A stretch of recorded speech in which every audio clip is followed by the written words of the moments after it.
Gente, tem um hino muito lindo, um hino fantástico que eu gosto. Ele é assim: Venha o teu reino, faça a tua vontade, seja assim na terra como nos céus. Boa noite, gente. Vamos falar sobre o reino. Regina, minha amiga, um abraço, um beijo no seu coração. Cleide, te amo, viu, Cleide? Estamos juntos. Um beijo no seu coração também. Um beijo para todo mundo que está entrando aí. Batista, um beijo no seu coração. Te amo, Batista. Gi, minha grande amiga, parceira. Cleide Rodrigues. Fátima Magalhães. Boa noite. Ricardo, meu nobre amigo. Eu vou ministrar na igreja do Ricardo, na célula lá do Ricardo, sexta-feira. Olha que bênção. Fabi, Agi, são da igreja que eu participo. Nelson, Deus abençoe todos vocês. Eu estava cantando aqui antes de você chegar. Eu gosto daquele hino lá. Venha o teu reino, faça a sua vontade, seja assim na terra como nos céus. Alguém pediu para me mandar um abraço aqui. Quem que foi? Me manda um abraço aí, meu irmão em Cristo. Um abraço, Maria Helena. Um abraço. Deus abençoe a sua vida. Um beijo no coração. Um abraço, Maria Helena. Deus abençoe sua vida. Johnny. Um abração, Johnny. Conhecedor dos mistérios do hebraico, do aramaico. João Roberto Souza. Ô, João Roberto. Ó, um beijo no seu coração. Primeira vez que você tá me assistindo aí, né? Ricardo, vamos estar junto final de sexta-feira em Jaguariúna, São Paulo. Deus abençoe a vida de vocês. Tem o violão e eu toco também. Nós vamos aí gritar aí. Gente, Ricardo, meu amigo, boa noite, manto. Mistério, né? eu tô passando aqui. Eu quero deixar uma palavra no coração. Diegão, olha o Diegão entrando aí. O Diego é o rapaz dos mistérios, Diego. Deus abençoe todos vocês. Estou passando aqui para dizer que eu amo vocês. Agradeço a Deus por ter conhecido esse povo aí em 2016, 2015. Você não incomoda nunca. Elaine, um beijo também. Estou mandando um beijo para todo mundo aqui, hein? Mas eu queria deixar com vocês o texto de Colossenses 1,13, que diz o seguinte: olha que tremendo. Diz que ele nos transportou do império das trevas para o reino do Filho do seu amor. Presta atenção na mensagem, irmão. Ele nos transportou. A palavra transportar é uma palavra de guerra. É uma palavra de guerra. Ele nos tirou com força. Ele nos tirou com mão forte. Ele nos transportou do império das trevas para o reino do Filho do seu amor. Presta atenção. Três palavras importantes nesse texto. Primeiro, transportar. Ele nos transportou. A segunda palavra importante nesse texto, sabe qual é? Império. Império. E a terceira palavra,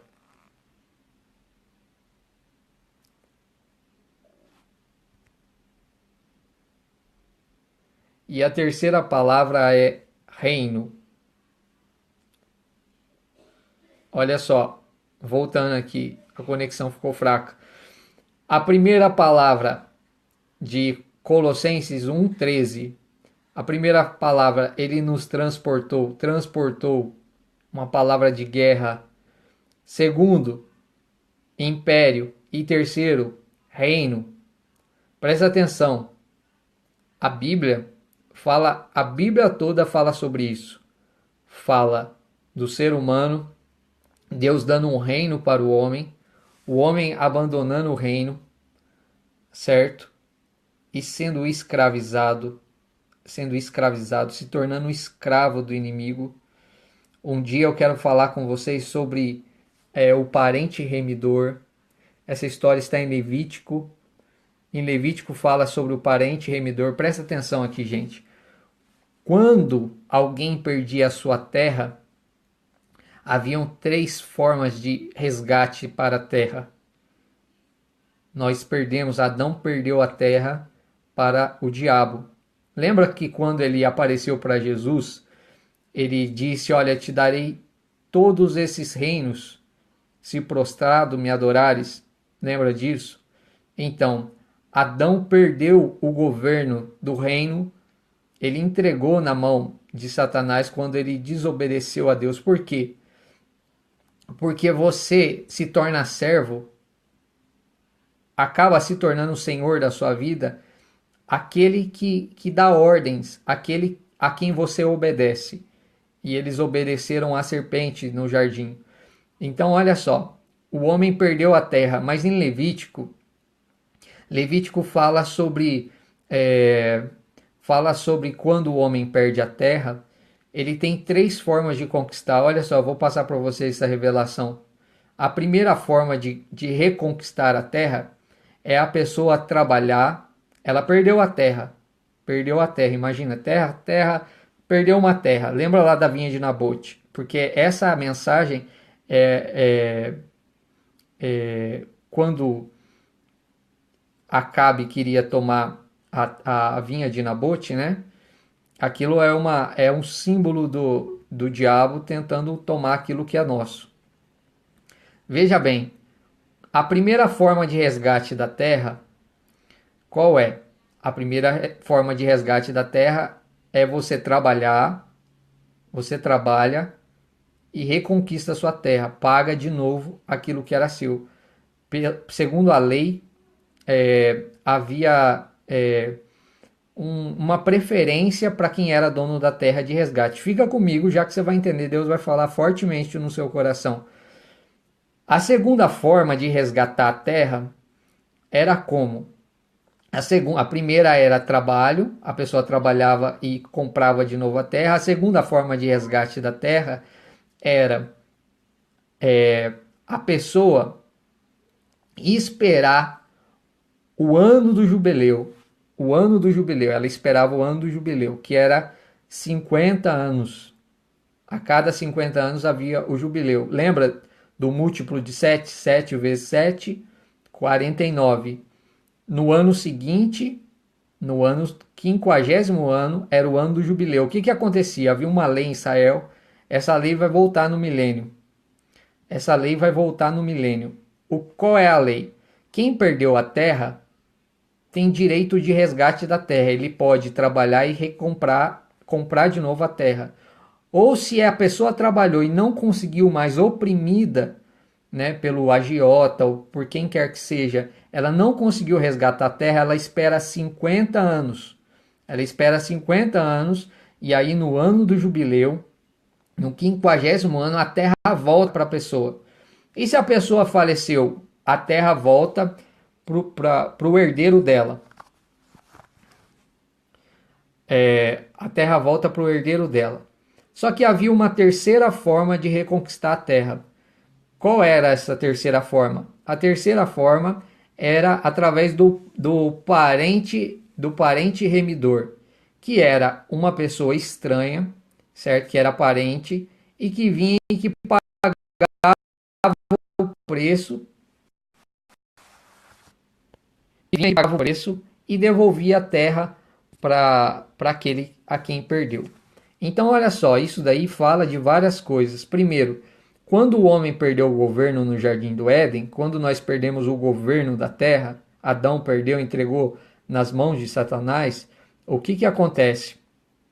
Esse inimigo, né, que é Satanás, ele tem que nos devolver a terra, de uma forma ou de outra.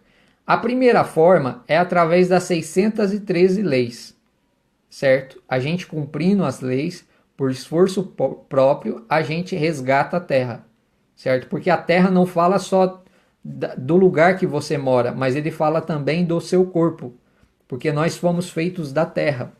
Nós somos barro, lembra disso? Então, até sobre os seres humanos, Satanás ele conquistou direitos. Então, olha só, o homem perdeu o governo e o resgate, a gente pagar com o nosso dinheiro é uma forma. Só que há duas formas que é a graça, que representa a graça. Quais são essas formas? Uma, para aqueles que aceitaram a Cristo, que é o nosso parente remidor, ele com seu sangue resgatou a terra, nos comprou de novo, né? Porque estamos incluídos, né? Somos barro, somos terra. E segundo, ele nos devolveu o reino. E segundo, aqueles que não creram ainda e que pertencem os judeus que não creram ainda no Messias, mas que crerão no milênio, eles representam o grupo daqueles que receberão a terra no jubileu. Olha que tremendo isso. Forte demais, né, gente? 3 formas de reconquistar a terra. Então nós perdemos o domínio. E aonde que está isso na Bíblia? Na Bíblia toda. A Bíblia toda vai falar sobre esse texto que eu falei para vocês de Colossenses 1,13, que ele nos tirou do império das trevas e nos transportou para o reino do Filho do seu amor. Perceba que ele nos tirou do império. Por que império? Porque Satanás não tem nada de legítimo. Ele governa de forma astuta. Ele governa escravizando os outros. E é essa história que você vai encontrar no livro de Êxodo, no finalzinho de Gênesis e no princípio de Êxodo, que os irmãos de José descem e depois não voltam mais. Eles voltam só após 400 anos e ficam escravos, se tornam escravos no Egito, são escravizados. E Deus com mão forte vai tirar o povo do Egito. Olha só, a mesma coisa acontece na Babilônia. E eu tenho um mistério para falar para vocês sobre a Babilônia. Olha que tremendo isso. Quando o povo foi para a Babilônia, Deus levantou alguns profetas antes e outros depois, que foi Isaías, Jeremias, Ezequiel e Daniel. Agora presta atenção. Isaías profetizou em Jerusalém para as pessoas que eram nobres. Jeremias não, profetizou em Jerusalém para aqueles que não eram nobres. Olha Deus atingindo todas as classes. Ezequiel foi levado para o cativeiro e ficou no meio do povo.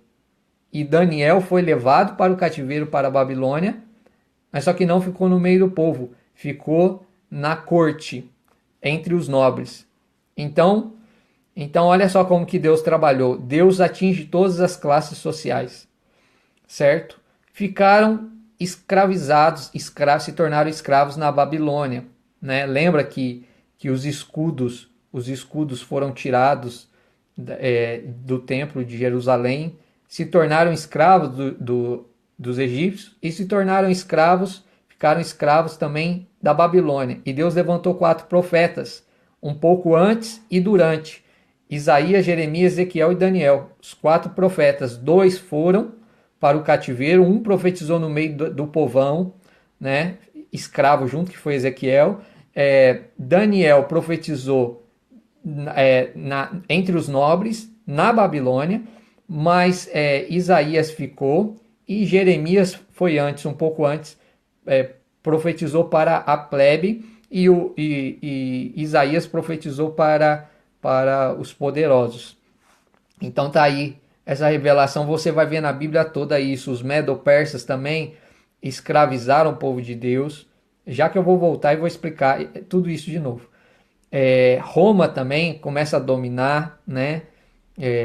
Eu contei uma história interessante outro dia sobre o cego lá, Bartimeu, né? Falei que Roma destruiu a família dele, cegou ele, só deixou ele vivo, matou o pai dele, que era Timeu, porque Bar significa filho, o nome dele não é Bartimeu, e ele teve que pegar uma capa, que era uma capa preta com a coroa romana, para pedir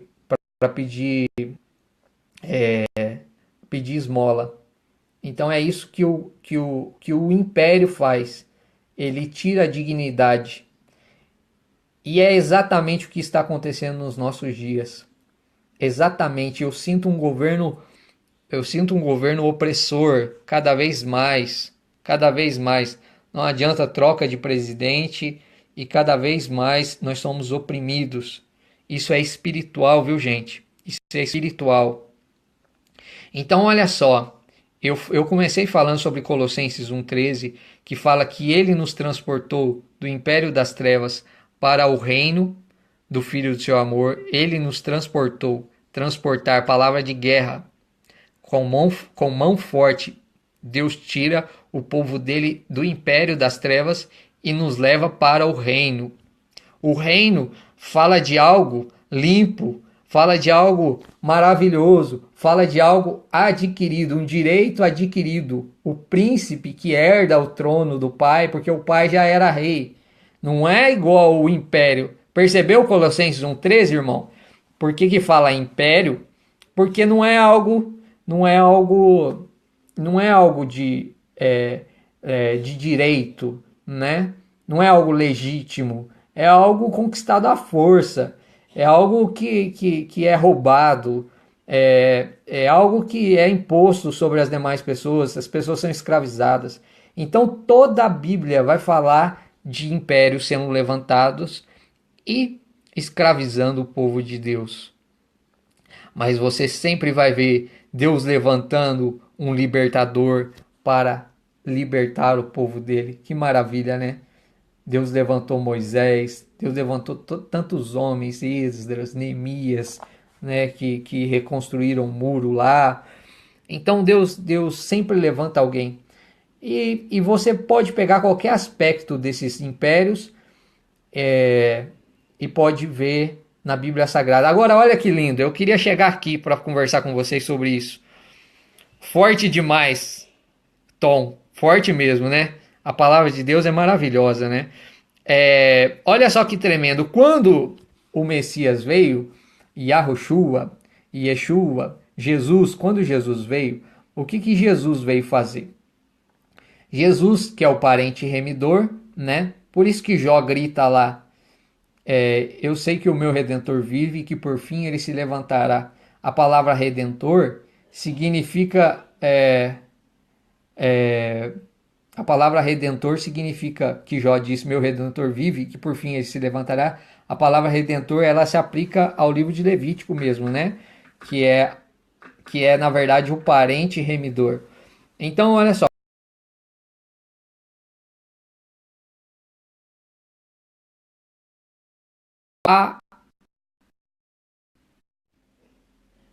Tá fraca a conexão, gente. Paciência. Hoje tá difícil. Olha só, voltando aqui, presta atenção. Quando Jesus veio, ele veio nos ensinar a resgatar o reino. Ele veio para resgatar o reino. E como que se dá esse resgate do reino? Presta atenção que todo tempo, quando Jesus vem, ele fala sobre o reino. Quando já João viu, e eu vou falar uma coisa, não tem na Bíblia, a Bíblia não fala que João é a voz que clama no deserto, meu irmão. Para de pregar isso. João não é a voz que clama no deserto. João é a voz do que clama no deserto.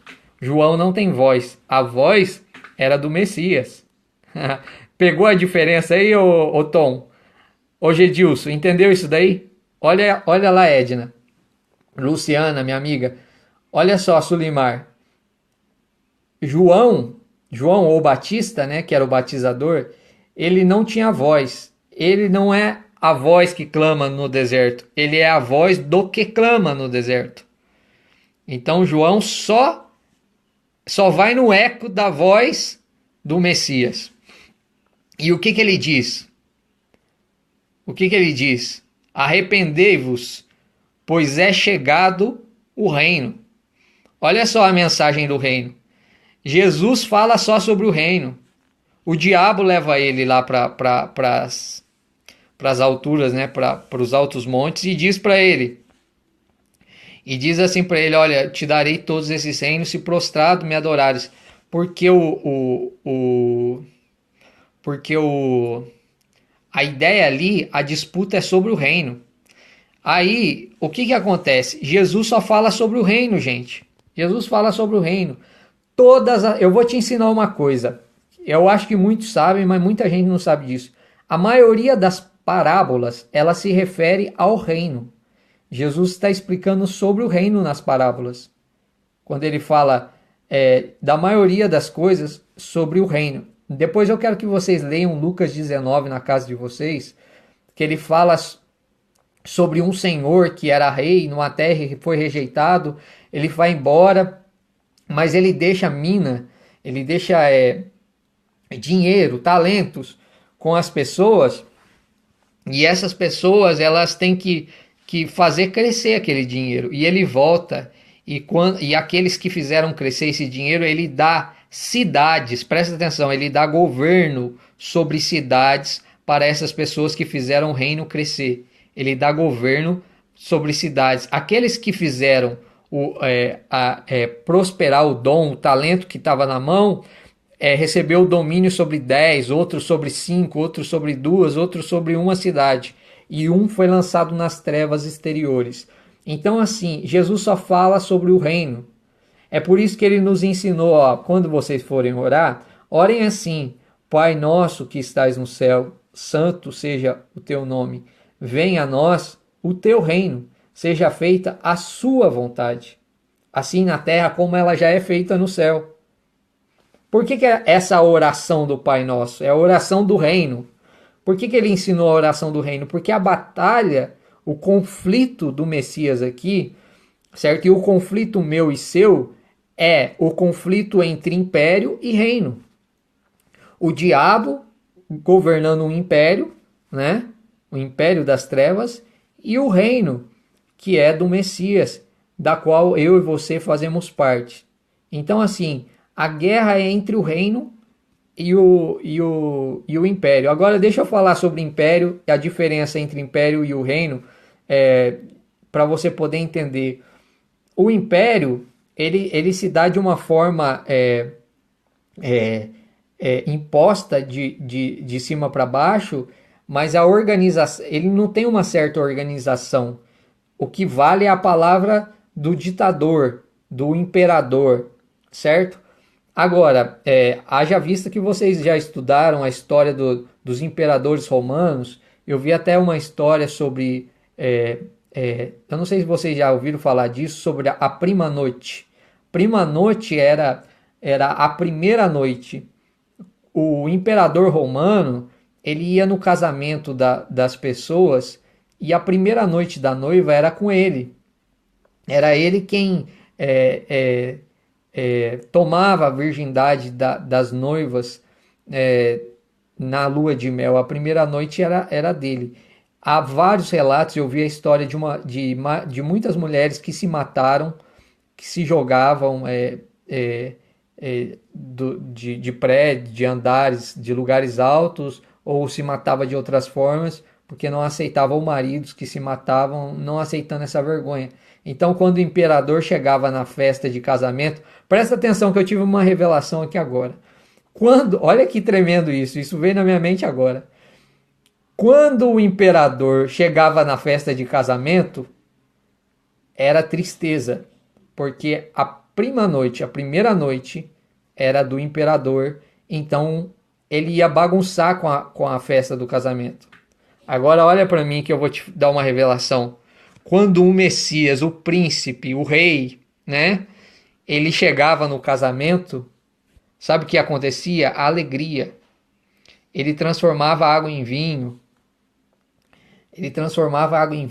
Então a diferença do príncipe, do rei, para o imperador. O imperador era temido, as pessoas tinham medo dele quando ele chegava na festa de casamento, porque ele abusava da noiva.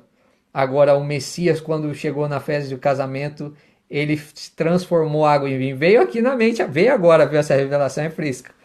Então, assim, essa é a diferença entre o império e o reino. Existe uma briga.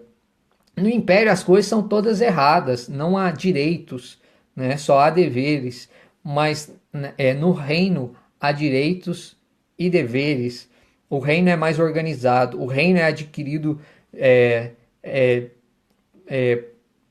porque o pai do príncipe já era rei, ele é adquirido por hereditariedade, é, por sangue, por ter sangue azul mesmo, né? Agora o império não, ele é tomado à força por um estranho, por um estrangeiro. Então, olha só, nós estamos é, partindo para o reino, certo? A hashtag partindo para o reino, nós estamos em direção a esse reino. Esse reino ele já se iniciou. Também vejo muita gente brigando, dizendo que o reino já começou, outros dizem não, ele vai começar. Na verdade, o reino já teve início, mas só que ele não está completo, ele ainda não está na sua totalidade. Haja vista, haja vista que os senhores sabem que existem muitas coisas no mundo que estão fora do lugar, que está fora do lugar, né? Violência, estupro, falta de saúde, né? Muita coisa ainda está dirigida por Satanás, mas nós somos agentes do reino, nós somos embaixadores do reino, nós somos estrangeiros. Tem gente que pergunta se eu acredito em extraterrestre. Irmão, se você ler a Bíblia e não acreditar em extraterrestre, eu não sei que livro que você anda lendo. Porque extraterrestre é aquele que não é terreno. E a Bíblia conta a história, por exemplo, o Messias, ele não é terreno. Deus, ele não é terreno, ele é extraterreno. Os anjos são extraterrenos. Então, assim, existe ET, existe. Né? E eu vou mais longe, viu? Eu não sei se nós somos, porque nós não somos daqui. Pedro diz que nós somos forasteiros e peregrinos. Nós estamos aqui, mas nós não somos daqui, né? Então, assim, exatamente, irmã Fátima, nós estamos saindo do reino, alguns saindo ainda, né? E de certa forma nós saímos e de outra nós estamos saindo. Por que nós estamos saindo? Porque o que está acontecendo no nosso país, no Brasil, nesses dias, é exatamente isso. Está claro que os nossos governantes, os nossos líderes estão dominados pelos impérios, pelas potestades do ar, pelos demônios que habitam nas regiões celestiais, desculpa, por Satanás, tudo que vem acontecendo no nosso país, gente, aprovar aborto, a mesma coisa que aconteceu no Império, a mesma mentalidade. Eu quero que vocês pesquisem depois, tem um livro e tem um estudo no YouTube, assistam, isso daí vai enriquecer vocês, que chama Mentalidade de Herodes. Procurem isso, a mentalidade de Herodes. E que era a mesma mentalidade de Faraó, que é matar os inocentes, e a mesma mentalidade que está nos nossos dias no Supremo Tribunal Federal. Infelizmente, é esse o pensamento. Assassinar crianças. Casamento gay, todos esses temas, tudo isso que tem se levantado nos nossos dias, que é contra a própria humanidade, é contra a humanidade. Veja só, eu não sou contra gays, eu não tenho nada contra gays. Se você é gay ou se alguém está ouvindo aí, vai ouvir isso, é gay, eu te amo.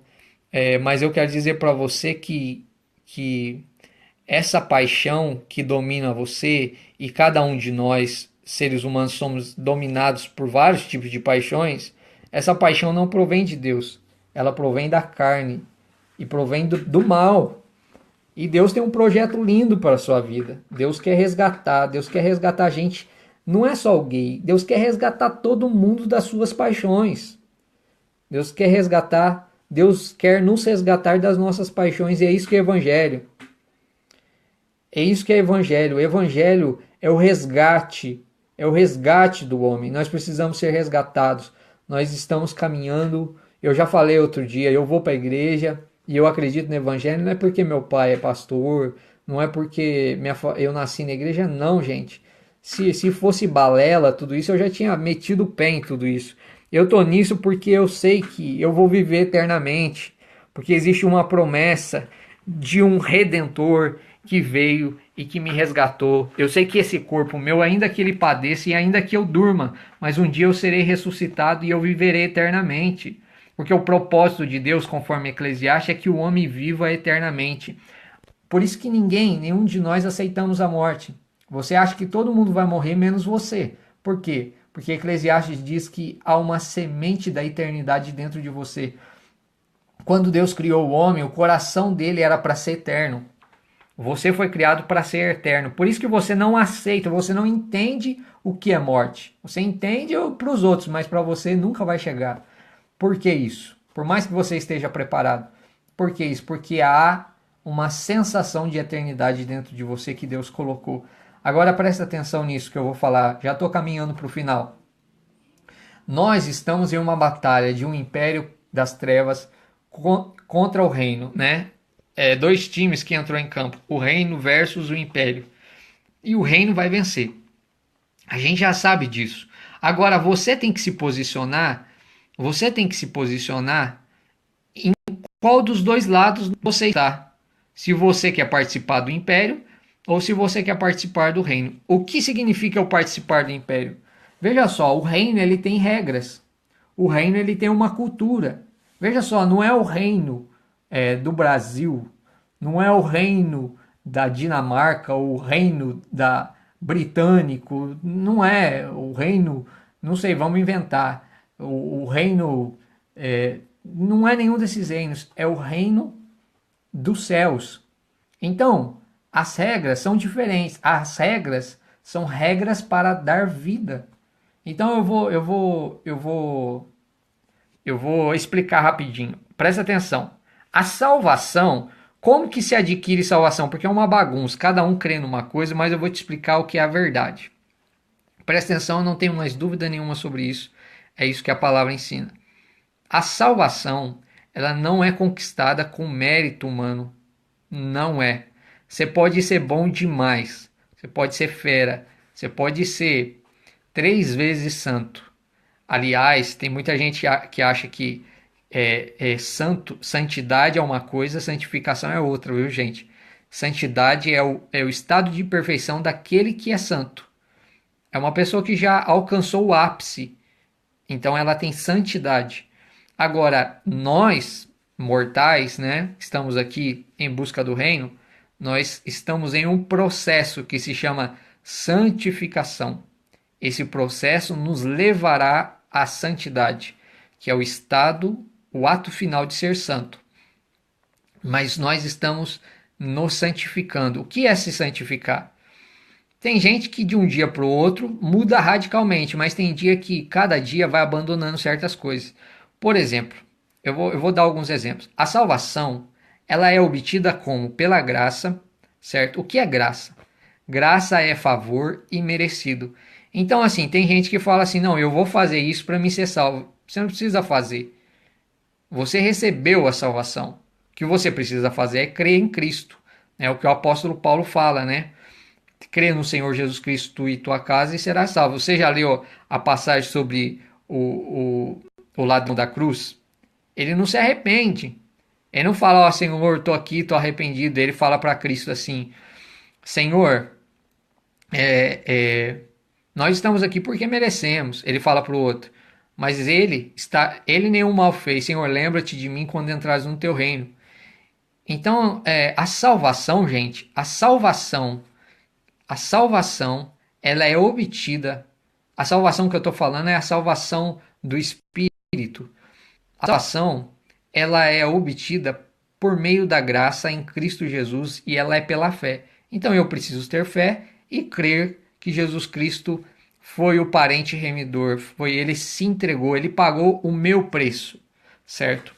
Agora, esse é o princípio, essa é a entrada, né? Eu sou o caminho, tem a verdade e a vida, são as 3 fases do tabernáculo. O tabernáculo, eles são 3 fases. A primeira parte, a salvação, é o átrio. Você entrou no átrio, mas você tem mais coisas para caminhar. Inclusive, eu quero fazer uma advertência. Tem um monte de crente achando que evangelho é só salvação. Não, porque evangelho é salvação. Claro que é. Mas evangelho não é só salvação, não. Não é só salvação. Tem muito mais coisas. Evangelho é reino. Tem milhares de regras. Tem milhares de bênçãos, de coisas. Olha só, caminha comigo que você vai entender. A partir do momento que você foi salvo, o que você vai fazer? A graça de Deus te alcançou, né? A graça, o favor imerecido de Cristo te alcançou. O que acontece a partir desse momento? Você começa a se santificar. Lembra lá, e a santificação sem a qual ninguém verá o Senhor? Olha só que Hebreus fala. O que é santificação? Eu começo a caminhar dentro do reino em direção à vida, que é Deus, em direção à vida. Então, eu viro de caminho, é a techuvá, né? É o arrependimento. Você muda de caminho. Você está indo para um lado, você vai para o outro. Então, por exemplo, eu vou te dar alguns exemplos. Não me critica, tá? Vou dar exemplos simples para você alcançar. É, por exemplo, você tomar refrigerante, certo? Eu não sei se você sabe, mas refrigerante faz mal para a saúde. Faz mal. O pH da Terra é de 0 a 14. O pH da água é 7, da água boa. O pH do sangue é 7,5, certo? 7,5 o pH do sangue. Então, o seu sangue ele é líquido e ele tem um pH. O pH é 7,5. Agora, presta atenção. Quando você toma refrigerante, estou dando um exemplo chulo para você entender. Quando você toma refrigerante, o pH do seu sangue, o pH do refrigerante é 2. Então você afina o seu sangue. Quando você afina o seu sangue, o seu corpo vira hospedeiro para qualquer doença. Seu corpo não consegue expulsar a doença mais. Você fica doente, você fica fraco. Então, olha só, essas empresas tinham que ser banidas da Terra. E no milênio será, viu? Acreditem nisso. No milênio vai ter uma revolução. Quando o Messias vier governar, vocês vão ver, vai ter uma revolução, porque essas empresas não ficarão. Por exemplo, o rapaz fuma, ele faz mal para a saúde dele, que é o templo do Espírito Santo, certo? Então tudo isso é caminhar em direção à morte. Eu estou dando um exemplo simples para vocês verem o significado de pecado, né? Veja só, tem gente que perguntou assim para mim, Rafa, eu posso comer carne de porco ou não? Claro que você pode, você é livre para comer. Só que não há dúvidas de que isso fará mal no seu corpo. Vai fazer mal no seu corpo, né? Porque não é alimento próprio para consumo. Isso não é só a Bíblia que fala, isso é ciência, viu, gente? Eu estou usando a ciência aqui. Então, assim, quando você começa a entrar no reino, você começa a ter uma visão de reino. Você começa a querer ter vida e não morte. Então, o que você vai fazer? Você vai se afastar de alguns caminhos que pode te levar à morte. Que pode te levar à morte. Por quê? A pregação da nova era é que você tem que seguir o seu coração. Faça a vontade do seu coração. Só que a Bíblia diz o quê? Que o coração do homem é enganoso. Que o coração do homem é mau, é perverso. Tem um outro texto que pode ser aplicado ao coração que diz assim, Salomão diz assim, há caminhos que aos olhos dos homens parecem caminhos bons, mas no final são caminhos de morte. Então, todas aquelas regras que existem, certo? Algumas são até flexibilizadas, como a do divórcio. Hoje a gente estava falando sobre isso aqui em casa. Deus não é a favor do divórcio, mas por causa da dureza do coração dos homens, ele acabou em alguns casos permitindo, entre aspas, mas assim, a contragosto de Deus. Mas por quê? Porque Deus quer ensinar a verdade para o homem. Deus quer que o homem tenha a verdadeira compreensão do reino. Eu vou dar um exemplo e já vou terminar. Sabe o que a gente aprendeu aqui no Brasil? Você que está no Ocidente aí, o pessoal dos Estados Unidos que está acompanhando aí, deixa eu te falar uma coisa. Sabe o que a gente aprendeu, irmãos?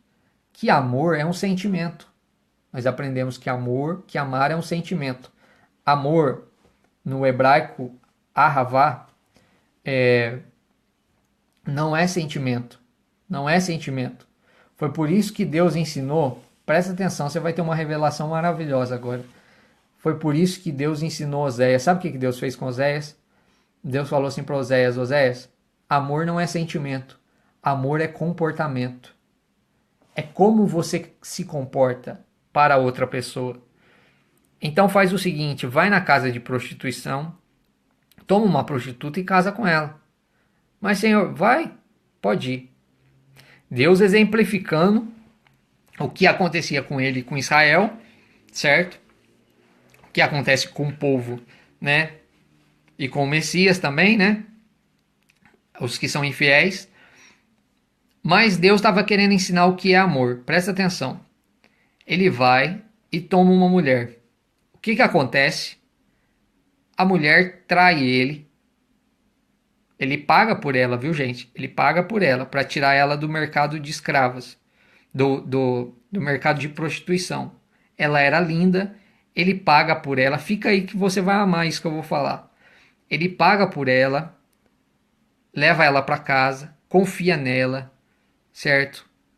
Dá a chave da casa, né? Confia nela.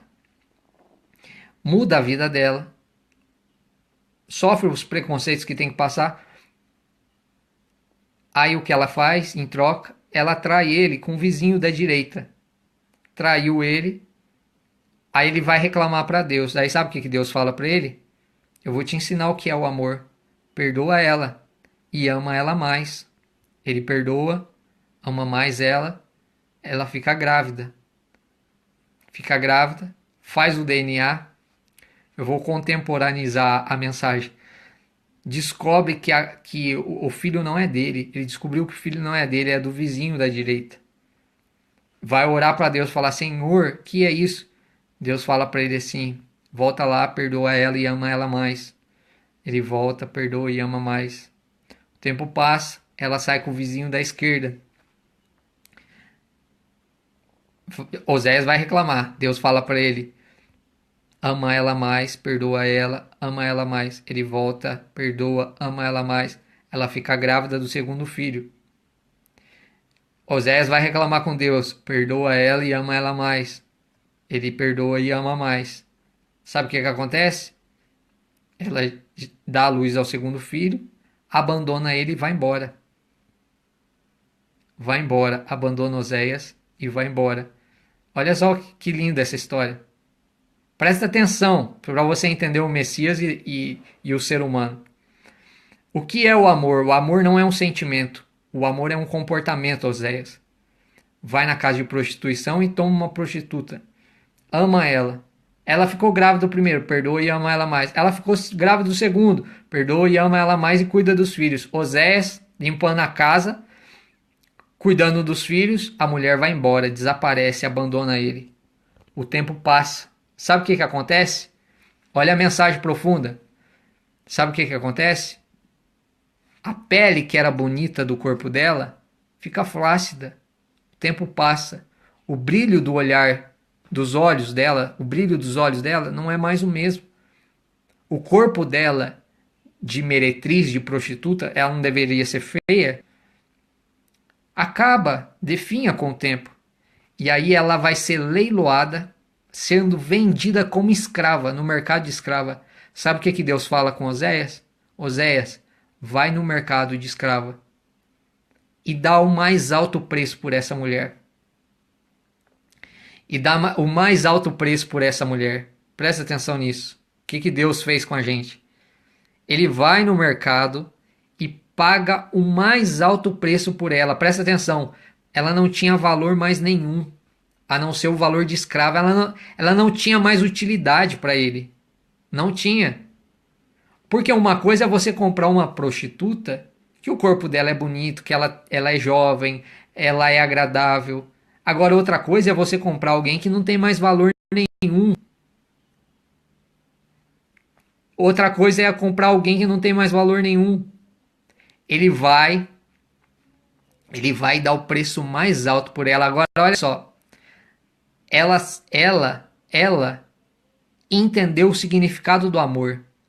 Porque o amor verdadeiro constrange. Por quê? Porque agora ela não podia dar mais nada para ele. E mesmo assim ele pagou um preço caro por ela. Mesmo assim ele pagou um preço caro por ela. Então ele adquire ela de volta. E esse é o amor.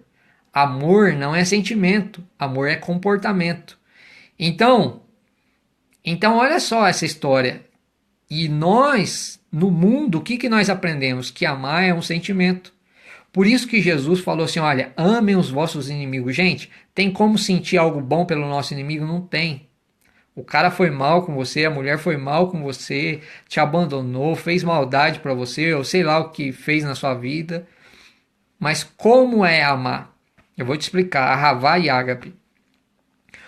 Mesmo você sentindo o contrário, querendo meter o pé em tudo, querendo abandonar, você se comporta de uma forma positiva diante de uma situação adversa.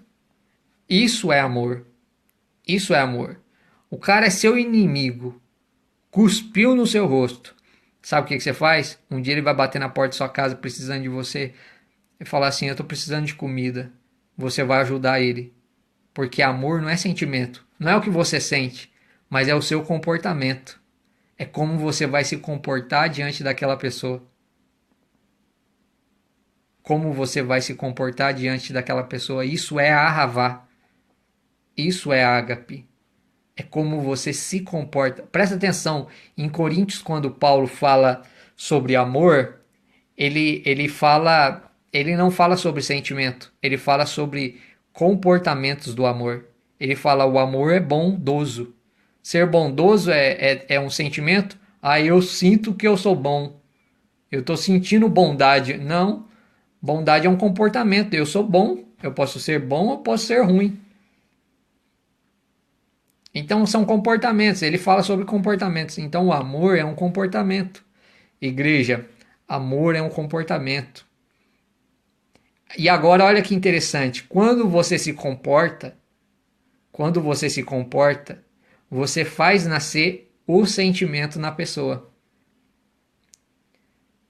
Quando você se comporta, quando você se comporta de forma cordial, você faz nascer o sentimento na outra pessoa, porque o amor constrange. Você imagina se Oséias, quando ele fez isso com essa mulher, comprou quando ela não valia nada. Então, olha que história linda, gente. Então, o reino, o que é o reino? O reino fala sobre o amor de Deus para conosco. E agora, quando eu recebo o reino fala do meu amor para as demais pessoas. Então, amor não é sentimento. A gente aprendeu aqui no Ocidente que amor é sentimento, mas se você for no Oriente, você vai ver que eles lá estudam o amor como um comportamento. Então, assim, o reino, existem regras no reino. E quando você ama a Deus, você muda o seu comportamento, você muda a sua direção, né? Deus, o Espírito Santo vai te incomodando, você vai abandonando, você vai deixando de ser quem você é para assumir a forma daquilo que Cristo quer que você seja, certo? Você vai ver isso o tempo todo em Cristo, né? Até quando ele estava no jardim do Getsemane, a palavra Getsemane significa prensa de óleo, prensa de azeite. O que aconteceu no jardim? Ele ora e fala para Deus: Senhor, se possível, afasta de mim esse cálice, mas todavia não seja feita a minha vontade, mas a sua. O que significa aí? O que ele estava dizendo no momento? Que não interessava a vontade da carne, a vontade do ser humano, a vontade do barro, mas a vontade, o propósito de Deus. O propósito de Deus. Existe um texto em Provérbios que diz assim, olha que lindo isso. Muitos são os planos do homem. Presta atenção aí, irmão Altair, olha só que lindo. O texto eu acho que é Provérbios 15 ou 16, 14, eu não sei. O texto diz assim, muitos são os planos do homem, mas o propósito de Deus permanece. Eu não sei se você percebeu, você pode ter muitos planos. Plano é uma coisa, o plano está aqui, mas o que prevalece é o propósito. O propósito é mais forte do que o plano. Você pode ter muitos planos, mas o que tem que prevalecer na minha e na sua vida é o propósito. E o propósito é o que? É o reino. Nós somos agentes do reino, nós somos um corpo. Então eu não ajo por mim, eu ajo por todos, certo? Então é isso que é o reino. O reino é um conflito, né? É um conflito entre o império das trevas, entre Satanás, que já foi vencido, viu, irmão? Tem gente que acha que o diabo ele vai ser vencido. Não, ele já foi vencido. É que ele só está fazendo hora extra, tá? Ele só está em hora extra, mas já foi demitido, já foi dado baixa na carteira dele, sem justa causa, certo? Foi mandado embora, certo? O final dele já está decidido. Então fique em paz, o Senhor vai resgatar sua vida, sua casa, sua família. Eu não sei se você está passando uma situação difícil ou complicada, mas segura firme aí, porque toda a dor que você estiver passando, todo o sofrimento, toda a angústia, não há de se comparar com o peso da glória que há de nos ser revelado. O que você está passando aí é fichinha perto do que Deus tem para você. Porque olha só, agora vamos para a parte gostosa, para a gente terminar. Quando a plenitude do reino for revelada, a plenitude, Lucas 19, quando nós iniciarmos o governo, ou o governo mesmo, aqui na terra, porque tem gente que acha que a gente vai governar no céu, viu, irmão? Só que a dupla honra que a Bíblia fala é na terra. Dupla honra. Nessa cidade aí que você foi envergonhado, nesse lugar, lê lá depois Apocalipse 5, e esses que reinam sobre a terra. Está falando do reino na terra, viu? Eu sei que tem muita gente aí que acredita no governo no céu, né? Vocês têm razão de certa forma, porque o governo partirá dos céus para a terra, mas o governo vai ser para a terra. Vai englobar o céu e a terra, vai ser a plenitude, a completude dos tempos, né? Vai ter a parousia da cidade, né? Que é a Nova Jerusalém, depois vai descer sobre a terra, né? Depois dos 1000 anos também. Então, assim, é fantástico. Mas, enfim, quando formos governar, né? Eu acredito que nós já estamos governando. Existe um certo governo, mas ainda não há totalidade do governo. Mas presta atenção no que eu vou falar. Quando me perdoe os adventistas, eu amo vocês, mas eu não concordo que vai ser só no céu o milênio, porque a Bíblia fala que vai ser na terra. Depois eu leio, mando o texto para vocês, Apocalipse 5. Mas olha só, quando a gente for governar, eu fico imaginando, tá? Eu fico imaginando a gente, imagina, irmã Betânia, o irmão Altair, imagina, irmão, de cavalão branco, galopando na terra, roupa, vestes brancas, sacerdotais, né, as pedras do sacerdócio aqui no peito, rei e sacerdote. Imagina, a Bíblia fala que nós vamos ganhar governo na terra, nós vamos governar, nós vamos dominar. Todo esse império, toda essa corja, seja petista, PMDBista, tudo que é safado, bandido, ladrão, é claro que tem gente boa, né, no meio, né? Deve ter um ou dois, mas enfim, vai ser tudo destituído, vai ser todo destituído. Mas banco que cobrou juro, que tomou terra das pessoas, isso é um estudo sobre o ano do jubileu, vai ser restaurado, vai ser devolvido para as pessoas. E a Bíblia diz que vai ser devolvido 7 vezes mais, certo? Então, assim, por que que a gente vai ficar chorando aqui, reclamando da sua dor, do seu problema, da sua saúde aí? Não, levanta a cabeça, vamos em direção ao reino, porque está chegando a hora, está chegando a hora da revelação final. O Messias vai tomar o que é de direito dele. E, gente, eu estava estudando isso. A Bíblia são alguns estudiosos dizem que cada texto tem cerca de 77 níveis de revelação, né? A gente estudou na sexta-feira agora que passou no Hangout sobre os níveis de interpretação da Bíblia, né? Através do Pardês, né? A Pichat, o Remes, a Drasha, Midrash e o Sod, 4, né? Mas na verdade são 77 revelações. E diz que quando o Messias abrir a Torá, a Bíblia, e for ler os textos para a gente vai falar assim: como que eu nunca vi isso? Porque tudo está na palavra de Deus. E a revelação que ele dará para a gente vai ser uma revelação na plenitude perfeita. Vai ser uma revelação perfeita. Então, assim, eu fico imaginando esse governo. E eu fico ansioso para a chegada dele, certo? Aí nós vamos governar, não tem para onde correr. Vocês vamos tomar a terra. A terra vai ser nossa. Vamos dominar, certo? Cultura do reino, certo? Sinto muito o funk, mas seus dias funk estão contados. Seus dias estão contados, né? Brincadeira à parte. Mas olha só, bancos que roubam as pessoas, porque são ladrões mesmo, certo? Porque a lei serve para os cidadãos, mas não serve para os bancos. O banco pode cobrar até 400% de juro no cartão de crédito, mas se você cobrar mais de 1%, mais de 12% ao ano, você vai preso por agiotagem, certo? A lei funciona para os fracos, mas não funciona, não tem a mesma força para os poderosos. Tudo isso que está acontecendo na Terra vai ser julgado, vai ser julgado. Por isso, cuidado com o que você faz. Cuidado com o que você faz. Estamos em direção e por graça, porque nós não merecíamos, viu, gente? É graça, nós estaremos lá por graça. Então, tudo que você fizer é o mínimo. Tudo que você fizer, cumprir a palavra de Deus, a lei, tudo que você cumprir os mandamentos, isso é o mínimo.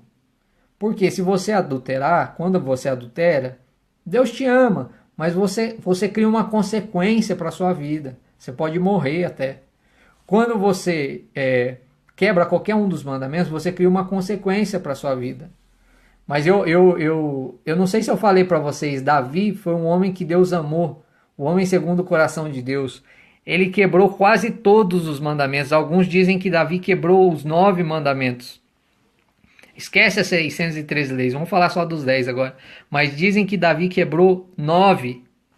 Ele só não fez uma coisa. Sabe o quê? Ele nunca adorou outro Deus. Não adorou outro Deus. Mas o restante dizem que ele quebrou todos. Os estudiosos dizem que ele quebrou todos. Mas o coração dele, a vontade dele não era de quebrar. Não era de quebrar. Ele era um ser humano que experimentou a graça, né? Naquilo que a gente chama da época da lei. Mas não tem isso. A graça e a lei, elas sempre existiram. O tradutor, ele por 21 vezes, ele trocou a palavra no Antigo Testamento. Não é nem certo falar Antigo Testamento. Aqui no Brasil, o Antigo tem conotação de algo que não vale. Mas ele trocou a palavra graça por misericórdia por 21 vezes no Primeiro Testamento.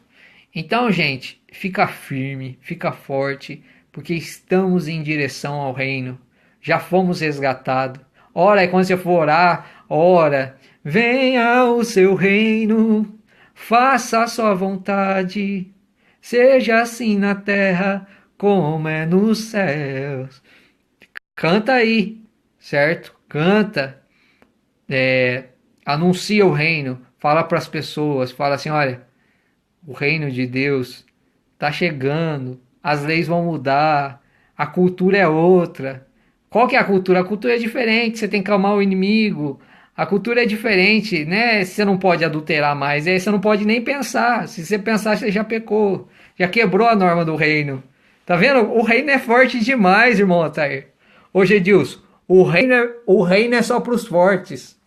O reino é só para os fortes. Você não pode nem pensar. Se pensar aqui, quebrou. Entendeu? Você imagina o nível de como que vai ser o reino. De como nós vamos ser no reino. Então, vai ser forte, irmão. Vai ser tremendo.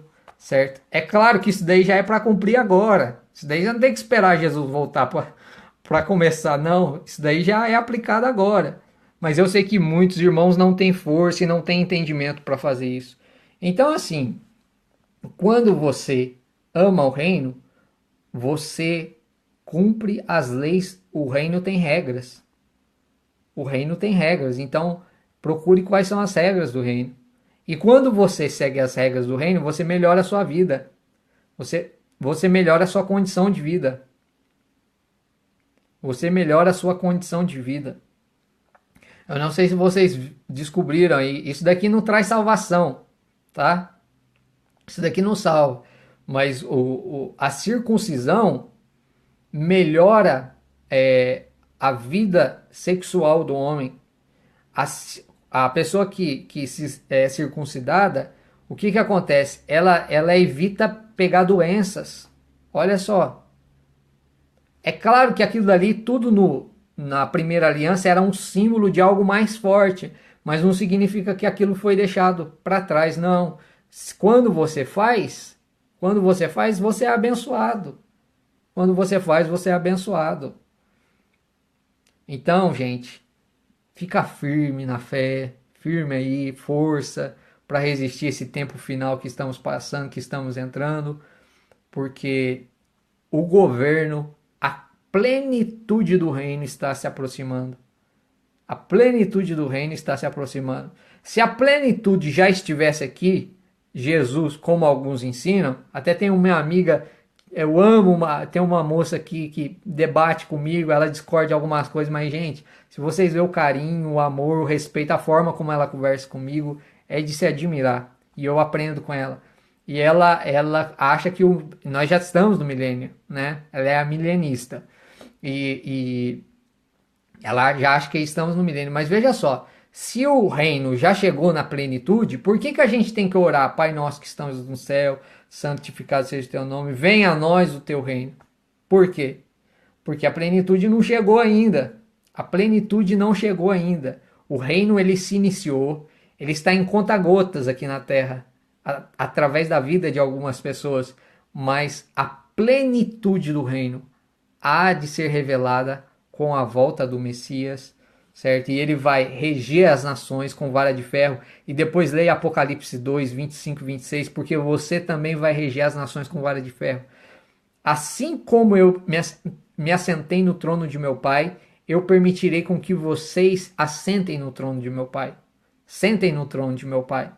E assim como eu regi as nações, vou reger as nações com vara de ferro, vocês também vão reger. Apocalipse 2, 25 e 26, existe uma promessa para a igreja que ela vai reger as nações com vara de ferro. Então, leia lá, ó, vou terminar. Apocalipse, pega essa revelação aí, irmãos. Apocalipse, capítulo, eu acho que é do capítulo 2 em diante, que é a mensagem para 7 igrejas, leia os trechinhos finais. Fala assim, ao vencedor eu farei com que se assente comigo no meu trono. Ao vencedor, o vencedor regerá as nações com vara de ferro. O vencedor lhe darei uma coroa com uma pedra branca escrita o seu nome, certo? Eu não sei se vocês sabem, mas o nome de vocês não é esse daí não, viu? Cada um de vocês tem um nome que só o Messias sabe, porque foi ele que deu para você. Foi ele que deu. Lembra quando... Vou terminar, é muita revelação. Lembra quando ele viu... eu acho que foi Natanael debaixo da figueira. Lembra disso? Que ele fala assim, eu te vi quando você estava debaixo da figueira. Lembra disso, gente? Quem lembra? Dá um joinha aí, gente. Não merece um joinha? Todas essas palavras de Deus aí. Olha só. Lembra quando exato, né, Natanael, né? Ele falou assim, falaram assim para ele assim, ó, eu acho que foi Felipe, eu não lembro. Falaram assim, ó, vem para você ver, nós encontramos o Messias. Aí, nós encontramos o Messias. Aí Natanael falou assim, mas de onde que ele veio? Mas poderia vir alguma coisa boa de Nazaré? Aí vai vendo. Ele duvidou que ele era o Messias. Aí o primeiro papo do Messias com ele muda de ideia. Ele fala assim, Jesus olha para ele, né? Yeshua olha para ele e fala assim, eu te vi quando você ainda estava debaixo da figueira. Aí ele muda na hora.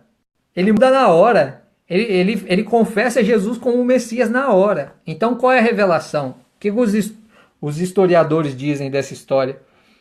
Os historiadores dizem que quando que Natanael foi uma das pessoas que tinha a mesma idade de Jesus. E ele nasceu na época da perseguição, da matança dos inocentes que Herodes fez. E o que aconteceu? A mãe de Natanael para esconder, para ele não ser morto, escondeu ele debaixo da figueira, amarrou ele num lençol e amarrou ele debaixo da figueira, escondido na árvore, e ficou torcendo. Entrou alguma coisa aqui na minha boca. Ficou torcendo para os soldados romanos não matar o filho. E aí, só ele sabia dessa história e a mãe dele. Ninguém sabia dessa história. E aí a primeira palavra do Messias, meu Deus do céu. Aí o Messias olha para ele e fala assim: Eu te vi quando você estava debaixo da figueira. Imagina? O Messias olha e fala para ele: Eu te vi quando você ainda estava debaixo. Eu te conheci quando você estava debaixo da figueira. Aí ele assusta, porque ninguém sabia dessa história. Então o Messias é assim, ele sabe de coisas que a gente não sabe. Então, fica firme no reino, irmão. Fica firme, vai na igreja, na sinagoga, onde você quiser ir, vai, pega firme com Deus. Não deixa nada, irmãos de igreja, gente que é traidor, nada fazer você abandonar do evangelho, porque existe algo glorioso para sua vida. Tem algo tremendo te esperando. Você não faz ideia. E eu quero colar em vocês no reino. Porque tem uma passagem que fala que se você conhece alguém no reino poderoso, dependendo da posição, porque coroa não é coroa não, viu, irmão? Coroa é posição no reino. Coroa é posição no reino. Se você tiver uma posição alta lá, eu vou colar em você. Lembra de mim, viu? E lembra de mim no reino, viu? Tô brincando. Então, gente, fica essa palavra aí. Toda a Bíblia fala do império tentando conter o reino, tentando dominar. Mas eu tenho uma palavra para você: o reino venceu o império.